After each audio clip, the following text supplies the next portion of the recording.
Hallelujah, hallelujah, hallelujah, hallelujah. സന്തോഷത്തോടെ ഒരുമിച്ച് ചേർന്ന് ഹല്ലേലൂയ, ഹല്ലേലൂയ.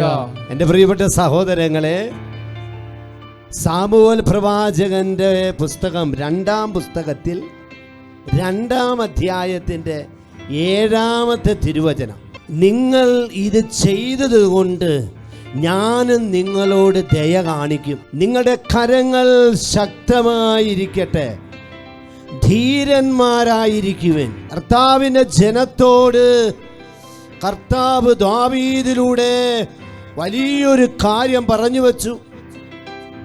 നീ ഇന്ന് ജീവിക്കുന്ന ഈ ലോകം പ്രശ്നങ്ങളുടെ നടുവിലാണ് എൻ്റെ പ്രിയപ്പെട്ടവരെ. നമ്മളൊക്കെ പ്രതിസന്ധിയുടെ നടുവിലാണ് നമ്മൾ ഓരോരുത്തരും.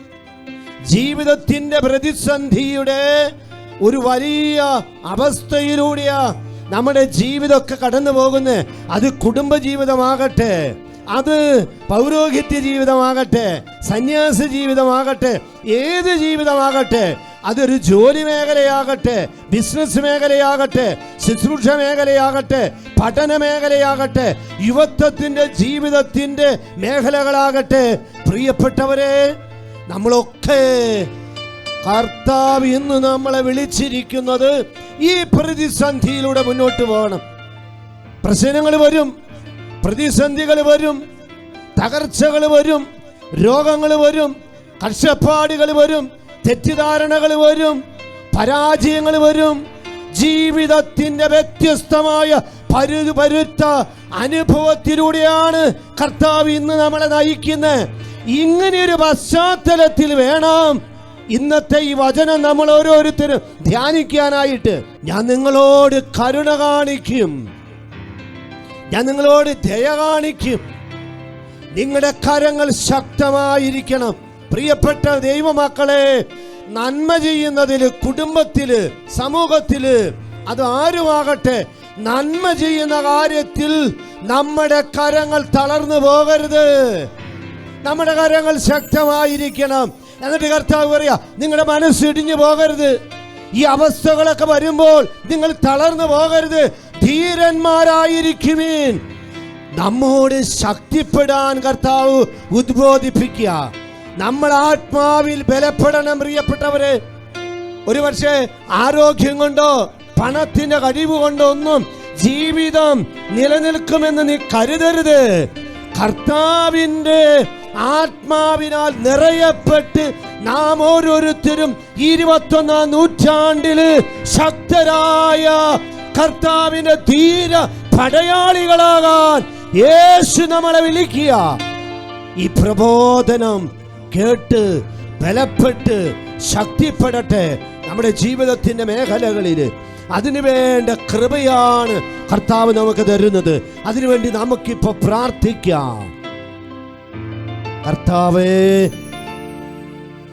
അങ്ങയുടെ തിരുമുമ്പിലേക്ക് ദൈവമേ വളരെ പ്രത്യേകം കർത്താവേ, ഞങ്ങൾ കരങ്ങൾ ഉയർത്താണ്, ഞങ്ങളുടെ മനസ്സുയർത്താണ്, ഞങ്ങളുടെ ഹൃദയങ്ങൾ അങ്ങയുടെ മുമ്പിൽ തുറക്കാണ്.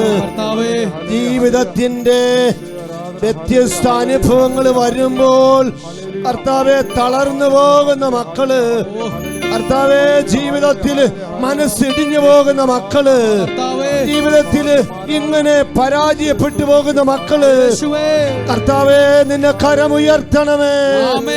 ജീവിതത്തിന്റെ വരുവരുത്ത സാഹചര്യങ്ങൾ വരുമ്പോൾ അതിന് മനസ്സിടിഞ്ഞ് ഭാരപ്പെട്ട് സങ്കടപ്പെട്ടിരിക്കുന്ന ഓരോ മകന്റെ മകളുടെ മേല് നിന്റെ ശക്തി അയക്കണമേ.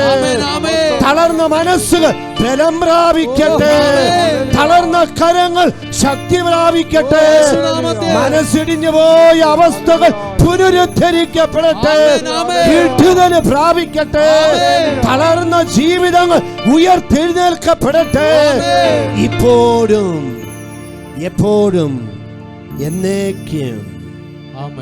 ആരാധിക്കുമ്പോൾ വിടുതൽ, ആരാധിക്കുമ്പോൾ സൗഖ്യം, ആരാധിക്കുമ്പോൾ വിടുതൽ, ആരാധിക്കുമ്പോൾ സൗഖ്യം, ദേഹം ദേഹി ആത്മാവിൽ സമാധാന സന്തോഷം താരമായവൻ നൽകിടൂ. ദേഹം ദേഹി ആത്മാവിൽ സമാധാന സന്തോഷം താരമായവൻ നൽകിടൂ. പ്രാർത്ഥിക്കാം ആത്മാവിൽ ആരാധിക്കാം കർത്തനെ, നല്ലവൻ അവൻ നല്ലവൻ. പ്രാർത്ഥിക്കാം ആത്മാവിൽ ആരാധിക്കാം കർത്തനെ, നല്ലവൻ അവൻ നല്ലവൻ. വിടുതൽ എന്നും പ്രാപിക്കാം, വിടുതൽ എന്നും പ്രാപിക്കാം. പ്രാർത്ഥിക്കാം ആത്മാവിൽ ആരാധിക്കാം കർത്തനെ, നല്ലവൻ അവൻ നല്ലവൻ. വിടുതൽ എന്നും പ്രാപിക്കാം, വിടുതൽ എന്നും പ്രാപിക്കാം, വിടുതൽ എന്നും പ്രാപിക്കാം, വിടുതൽ എന്നും പ്രാപിക്കാം, വിടുതൽ എന്നും പ്രാപിക്കാം.